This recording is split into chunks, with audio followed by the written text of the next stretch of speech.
Украинаны яхшы тарафқа денештірежек ғайелері. Украинаны ач тәсі лейхасы чарчевесінде тәқдим етілді.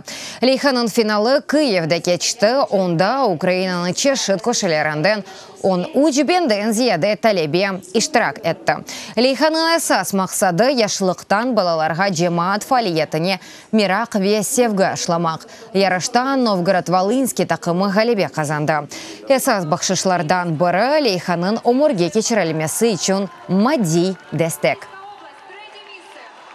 Наш проект – це театр життя, це наша інтерпретація. Bizim Leyxamız bu aya teatrosıdır. Mında balalar ciddi içtimai mevzularda sanlaştırmalar yapacak. Bu meseleler teatrda da yaşanacak. Hayatımızda bu hatalar yapılmaması için. Biz bu mevzularını көтерecekmiz. Mesela bullying, evde kavgalar, hastalarga münasebet ve ilahri.